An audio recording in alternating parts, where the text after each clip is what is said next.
Hello everyone, आप सभी लोग कैसे हैं। आई होप कि आप लोग बहुत अच्छे होंगे, स्वस्थ होंगे, मस्त होंगे, पढ़ाई बहुत अच्छे से कर रहे होंगे। तो हम आप सभी लोगों को पिछली क्लास में जहां छोड़े थे, हम वहीं से उसी क्रम में हम अब आगे बढ़ते हैं। उसी क्रम में आज हमारी 11वीं क्लास होगी।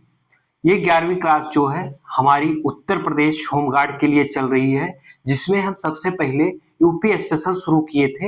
यूपी स्पेशल में हमारा भौगोलिक परिदृश्य चल रहा था। भौगोलिक परिदृश्य की आज मेरी एक क्लास है और एक क्लास नंबर 11 है। तो आप सभी लोग मेरे इस क्लास का अधिक से अधिक फायदा उठाएं, और जो लोग उत्तर प्रदेश के किसी भी परीक्षा की तैयारी कर रहे हैं उनके लिए यूपी स्पेशल जो पढ़ा रहे हैं बहुत काम की क्लास है। आपके एग्जाम हाल में आपके बहुत काम आने वाली है ये क्लास। तो आप सभी लोग मेरे क्लास का अधिक से अधिक फायदा उठाएं। और जो हमने उत्तर प्रदेश होमगार्ड का सिलेबस शुरू किया है, ये सिलेबस एकदम फ्री है, इसके लिए हम कोई शुल्क नहीं ले रहे हैं। और आप सभी लोग जो लोग भी मेरा वीडियो देख रहे हैं, आप सभी लोग अधिक से अधिक लोगों के पास शेयर करें, ताकि आपके एक शेयर करने से किसी का भी भला हो सकता है। तो आप इसमें ना चूकें, अधिक से अधिक लोगों के पास शेयर करें। और हम इस पे कुछ और कहना चाहते हैं। दिल पे पत्थर रख के हमने जीएस कर्मयोगी को शेयर कर दिया, तो आप दिल पे पत्थर रख के जीएस कर्मयोगी चैनल को एक बार शेयर कर दीजिए, लाइक कर दीजिए, सब्सक्राइब कर दीजिए। तो फिर हम आइए, आपका टाइम ना लेते हुए, ज्यादा टाइम ना लेते हुए, फिर हम बात करते हैं अपनी 11वीं क्लास में उत्तर प्रदेश के जलप्रपात। तो हम जानते हैं जलप्रपात जो है इनका निर्माण कैसे होता है, थोड़ा जान लेना बहुत जरूरी है। नहीं आप सब रट लिए हैं, अगर आपको उसके बारे में थोड़ा सा अगर डिफिनीशन नहीं पता है, एक्सप्लेन एक लाइन दो लाइन में नहीं कर पा रहे हैं, अगर आपसे कोई पूछ ले रहा है कि जैसे जलप्रपात किसे कहते हैं, यानी कि वाटरफॉल, इंग्लिश में हम जलप्रपात को वाटरफॉल कहते हैं, किसे कहते हैं, तो आप ये तो जानते हैं कौन सा जलप्रपात किस नदी पे है। हम उत्तर प्रदेश की जलप्रपात की बात कर रहे हैं और किस जिले में स्थित है, आपको ये जानकारी रहेगी। लेकिन जब तक आप उसका डिफिनीशन नहीं पढ़ेंगे तब तक आपको उसके बारे में जानकारी नहीं मिल पाएगी। तो आप कोई भी सब्जेक्ट पढ़ें या कोई भी टॉपिक सब्जेक्ट, किसी भी सब्जेक्ट से कोई भी टॉपिक पढ़ें, तो थोड़ा सा उसका डिफिनीशन जरूर पढ़ लिया करिए।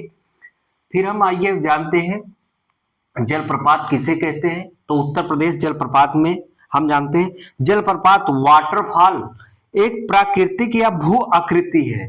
जलप्रपात जो होता है वाटरफॉल, ये जो है एक प्राकृतिक भू आकृति होती है, जहां नदी धारा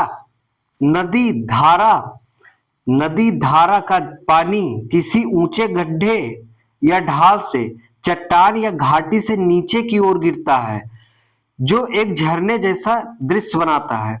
जैसे हम बताते हैं, आपको सरल शब्दों में समझाते हैं।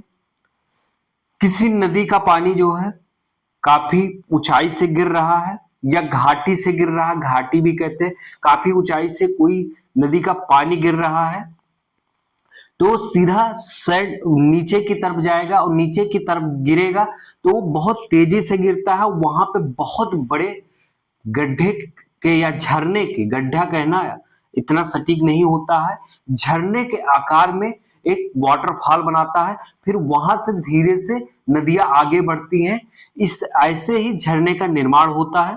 तो हम समझे वाटरफॉल किसे कहते हैं। जलप्रपात जो है एक भू आकृति वाटरफॉल, यानी कि जलप्रपात जो है वाटरफॉल एक भू आकृति, प्राकृतिक भू आकृति है, जहां नदी या धारा का पानी किसी ऊंचे गड्ढे या ढाल, चट्टान या घाटी से नीचे की ओर गिरता है, जो एक झरने जैसा दृश्य दिखाई देता है। ये झरने जैसा होता है। आपको ये सबसे ज्यादा उत्तर प्रदेश में तो हम बताए ही, ये जितने आपको अगर झरना देखना है तो आप उत्तर प्रदेश के चंदौली, सोनभद्र और मिर्जापुर में जाइए।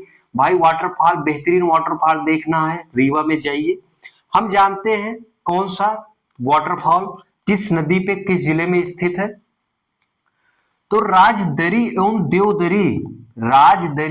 देवदरी जलप्रपात उत्तर प्रदेश का जो है ये चंद्रप्रभा नदी पर स्थित है, चंदौली जिले में स्थित है।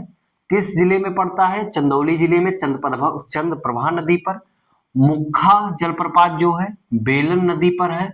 ये सोनभद्र जिले में है। बेलन नदी, इसका मतलब मुख्य जलप्रपात का निर्माण बेलन नदी करती है। सिद्धनाथ दरी जो है, सिद्धनाथ दरी झरना जो है, ये सिद्धनाथ दरी जो है एक झरना नदी पर है। ये मिर्जापुर में है। सिद्धनाथ दरी एक झरने पे है और ये मिर्जापुर जिले में है। टांडा जो है, ये टांडा नदी पर मिर्जापुर में है। बिंडम जो है, बिंडम खजूरी नदी पे है, मिर्जापुर में है। लखनिया जो है, लखनिया घाटी से निर्माण होता है इसका, ये मिर्जापुर जिले में स्थित है।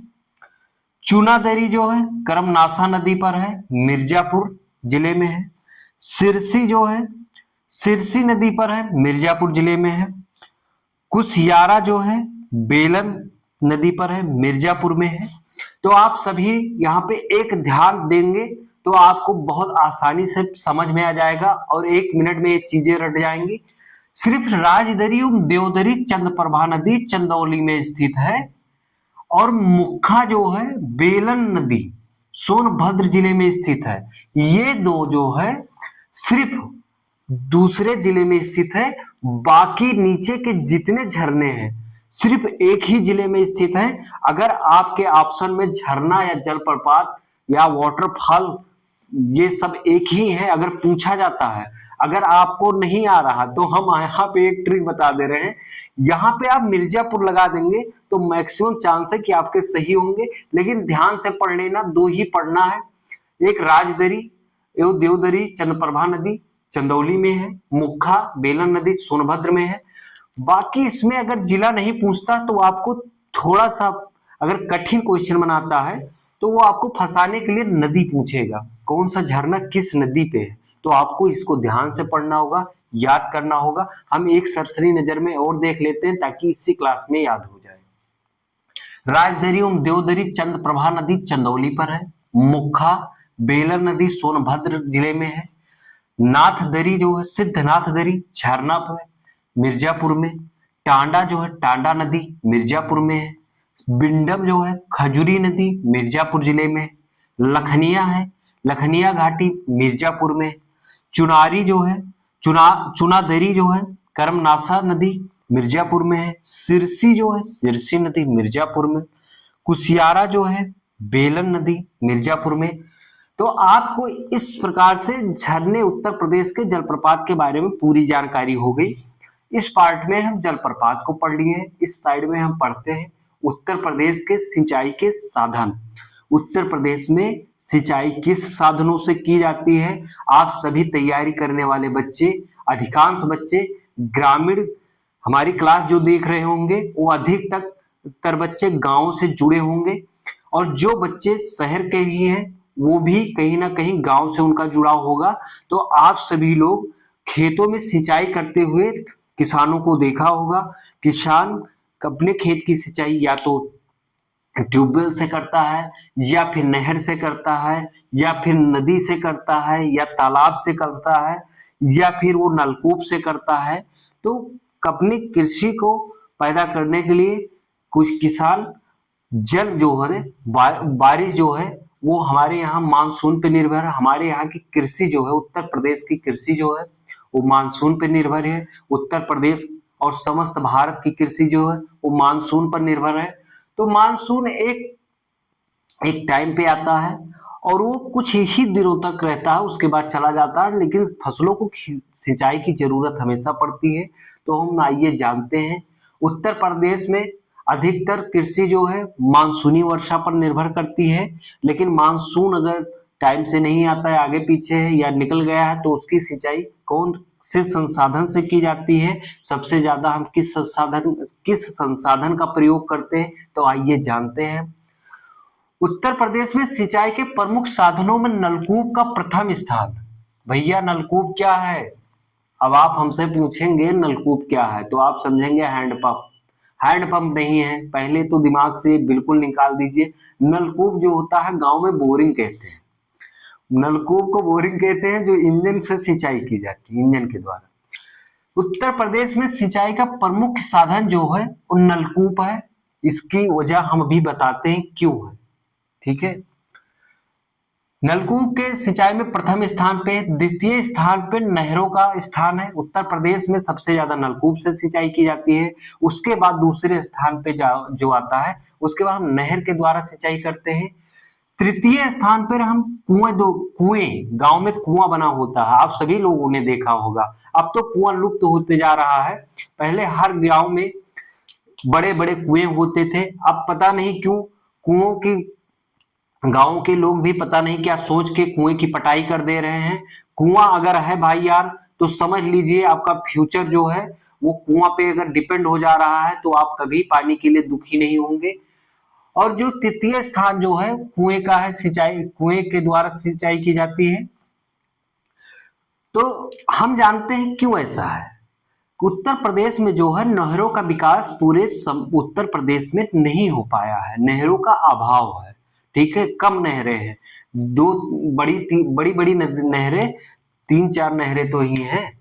और जो संसाधन है तो नलकूप द्वारा हमें ज्यादा सिंचाई करना पड़ता है। यही वजह है। सिंचाई सिंचाई में कुल क्षेत्र में, मतलब जो सिंचाई के क्षेत्रफल की दृष्टि से, कुल सिंचाई क्षेत्रफल की दृष्टि से देश में प्रथम स्थान पर है।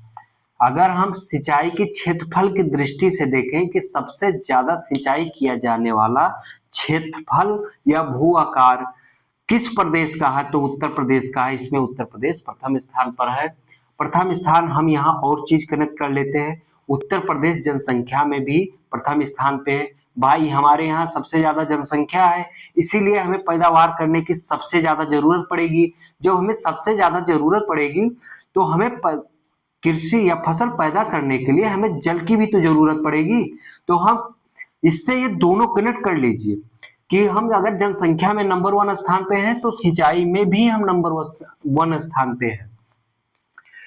उत्तर प्रदेश में सर्वप्रथम पहला कार्यालय 1823 में अंग्रेजों द्वारा सहारनपुर में खोला गया था। ये याद कर लेना, ये बहुत इंपॉर्टेंट है। ये कभी भी पूछा जा सकता है आपके पेपर में, पीवाईक्यू उठा के देख लेना, ये पूछा गया है। उत्तर प्रदेश में जो सर्वप्रथम सिंचाई कार्यालय खोला गया था, वो कहाँ खोला गया था? सहारनपुर में आपके खोला गया था। और कब खोला गया था? 1823 ईस्वी में खोला गया था, अंग्रेजों के द्वारा खोला गया था। फिर हम आइए जानते हैं उत्तर प्रदेश में सिंचाई के साधन कौन से हैं, उसको देखते हैं। फिर हम सिंचित, मतलब जितनी सिंचाई की जाने वाली भूमि है उसमें किस संसाधन का कितना योगदान है, उसको हम प्रतिशत में देखते हैं, समझते हैं कितने प्रतिशत योगदान। और ये आंकड़ा जो हमारा है वो 2021-22 का है। अगर भविष्य में आंकड़ा इसका ऊपर नीचे होता है तो आप देख लीजिएगा, लेकिन अभी ये आंकड़ा में अंतर इतना ज्यादा है कि ये आंकड़ा जो है अभी ऊपर नीचे हो पाना इतना जल्दी आसान नहीं है। तो हम आइए जानते हैं नलकूप के द्वारा 73.9%, 73.9% नलकूप द्वारा सिंचाई की जाती है। नहरों द्वारा उत्तर प्रदेश में दूसरे स्थान पे है नहर, 15.9% की जाती है, यानी कि कुओं द्वारा 9.1%, 9.1। तालाब एवं झीलों द्वारा 0.6%, अन्य संसाधन द्वारा 0.6%, यानी कि तालाब एवं झीलों द्वारा और अन्य संसाधन द्वारा 0.6% और 0.6% जो है ये दोनों बराबर है। बाकी सबसे ज्यादा ये याद रखना, उत्तर प्रदेश में सबसे ज्यादा सिंचाई नलकूप द्वारा की जाती है, फिर नहरों द्वारा, फिर कुओं द्वारा। ये आपको अगर क्वेश्चन बना के देता है आपके एग्जाम में तो क्रम वाइज दे देगा कि आप क्रम लगाइए। इसमें से 4 ऑप्शन देगा, फिर वो दे देगा एक मिलान के लिए, इसमें से किस संसाधन का उत्तर प्रदेश में कौन सा स्थान है। तो ये आपको फंसा सकता है, इसलिए इसको याद रखना, ध्यान देना। बाकी हम आपसे अगली क्लास में मिलेंगे। लेकिन हाँ, आप सभी लोग मेरे दोस्त जो भी मेरी वीडियो देख रहे हैं, मेरे चैनल को अधिक से अधिक लोगों के पास सब्सक्राइब करिए, अधिक से अधिक लोगों के पास शेयर करिए, ताकि हम बता चुके हैं अधिक से अधिक लोगों को फायदा मिले। फ्री में क्लास चल रही है और आप सभी लोग भी पढ़िए, अच्छे से पढ़िए। आप सभी लोगों को उत्तर प्रदेश और अपने देश के बारे में जानना चाहिए। जब ये फ्री में मिल रहा है तो आप सभी लोग फायदा उठाएं और हम चलते हैं। जय हिंद, धन्यवाद। आप सभी लोग स्क्रीनशॉट ले लीजिएगा और फिर हम आपको अगली क्लास में मिलते हैं।